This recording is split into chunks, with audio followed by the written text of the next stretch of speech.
नमस्कार मैत्रिणींनो, मी Archana. Stitching with Archana Vaibhat चॅनलमध्ये तुम्हा सर्वांचं स्वागत आहे. आजच्या व्हिडिओमध्ये आपल्याला रेडीमेड आरीवर्कच्या ब्लाऊजवर किती प्रॉब्लेम फेस करावे लागतात या संबंधित मी तुम्हाला व्हिडिओ दाखवलेला आहे आणि त्याचं सोल्युशन कसं आहे तेही तुम्हाला इथे व्यवस्थित दाखवत आहे.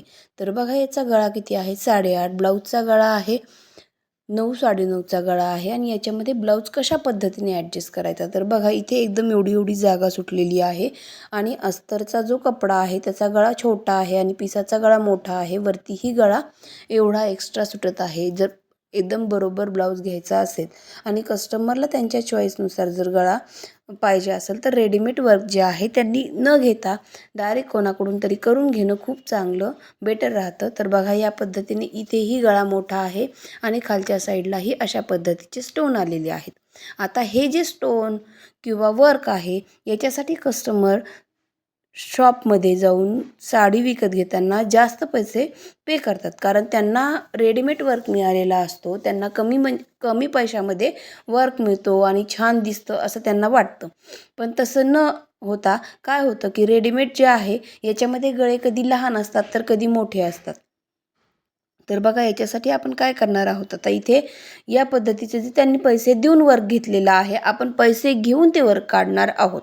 म्हणजे आपण हे काढण्यासाठी एक्स्ट्रा चार्जेस घेतो यांच्याकडून, ज्या रेग्युलर शिलाईमध्ये हे ब्लाऊज शिवायचं नसतं किंवा मी शिवत नाही, त्यासाठी हे काढण्यासाठी मी एक्स्ट्रा चार्ज घेतलेला आहे. तर बघा, हे वर्क जे आहे ते मी काढून टाकलेलं आहे, जे की मला शिलाईमध्ये आडवं येत आहे किंवा मध्येच प्रॉब्लेम करतं. त्यामुळे मग मी हा जो भाग आहे तो काढून घेतलेला आहे. तर इथे झाला हा पाठीचा भाग आहे. स्लीव्जचा भागही याचप्रमाणे खूप क्रिटिकल आहे. स्लीव्ज फुल भरलेल्या आहेत आणि कस्टमरच्या स्लीव्ज आहेत 8 ते 9 इंचाच्या आणि इथे खूप मोठ्या स्लीव्ज घ्याव्या लागलेल्या आहेत. तर बघा, इथे आपण एक टिप टाकून घेणार आहोत. आता कमरेला आपण एक टिप टाकून घेऊयात. इथे अगोदर ब्लाऊजचं आणि अस्तरचं दोन्हीचंही आपण सेंटर काढून घेऊयात. आणि सेंटर काढल्यानंतर या पद्धतीने अर्धा पाव इंच जो गळा आहे आपण कमी करून घेणार आहोत. म्हणजे गळा जो आहे तो आपला व्यवस्थित येईल या हिशोबाने कमी करून मी घेतलेला आहे. त्यानंतर बघा, हा सेंटरवरती पाठीचा गळा ठेवलेला आहे, म्हणजे पाठीचा भाग व्यवस्थित ठेवलेला आहे, जो की गळाही सेंटरवरती व्यवस्थित येईल आणि पाठीचा भागही सेंटरवरती व्यवस्थित येईल, कारण कमी जास्त होणार नाही. त्यासाठी आपण या ठिकाणी लावून घेतलेला आहे आणि 3च्या पॉईंटने मशीनवरती आपण इथे टिप टाकून घेत आहोत. या पद्धतीने 3च्या पॉईंटने मी टिप टाकून घेतलेली आहे. त्यानंतर इथे बघा, गळ्याचं जे मार्किंग होतं त्याला बरोबर इथे मार्किंग आहे. मार्किंगच्या हिशोबाने मी इथे पाव इंच कपडा फक्त एक्स्ट्रा सोडणार आहे, कारण गळा पूर्ण ॲडजस्ट व्हायला खूप प्रॉब्लेम येतो. म्हणून मग कस्टमरला आपण बोलून घेतलेला आहे की गळा आपला मोठा तर होणार आहे, तर गळा थोडाफार मोठा झालेला चालेल, पण इथे गळा रुंदी मोठी नको. मग आपण गळा रुंदी कमी करण्यासाठी सेंटरला मध्ये एक टक्स देऊन घेतलेला आहे. या पद्धतीने आपण पाव इंच एक्स्ट्रा फॅब्रिक ठेवून कटिंग करून घेतलेलं आहे किंवा स्टिच करून घेतलेलं आहे. म्हणजे मग आपलं पाव इंच जे फॅब्रिक जास्तीचं होतं तेही कमी झालेलं आहे आणि अर्धा ते पाऊण इंच गळाही थोडासा मोठा झालेला आहे. तर बघा, या पद्धतीने मी कट करून घेतलेला आहे.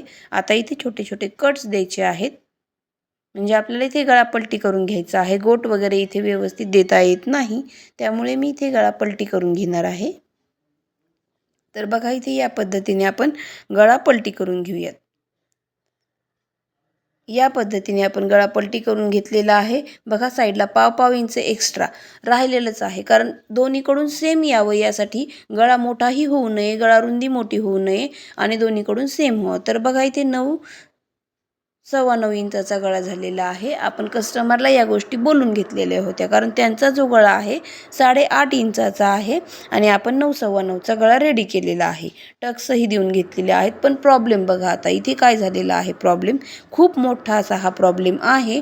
तर इथे बघा, एकदम साईड पीस आणि बगलेचा भाग एकदम व्यवस्थित ठेवून मी घेतलेला आहे. पण आता गळा बघा, गळा रेडीमेड वर्कमध्ये एवढा क्रॉस आलेला होता, म्हणजे एका साईडला मोठा झालेला होता आणि एका साईडला लहान. तर इथे बघा, सेम त्याच पद्धतीने झालेला आहे. आपण जसा आहे तसा स्टिच करून घेण्याचा प्रयत्न केला, पण इथे काय झालेला आहे बघा, एक गळा जो आहे पाव इंच पाठीला रुंद झालेला आहे अर्धा इंच झालेला आहे एका साईडने. ज्या साईडने आपला पदर येतो त्या साईडने छोटा आहे आणि ज्या साईडला आपला ओपन भाग येतो त्या साईडने मोठा.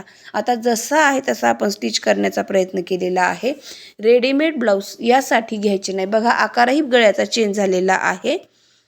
तर आपण जसा आहे तसा एकदम सुंदर करण्याचा प्रयत्न केलेला आहे. हा गळा जाणवूनही येत नाही की लहान मोठा आहे, पण झालेला आहे.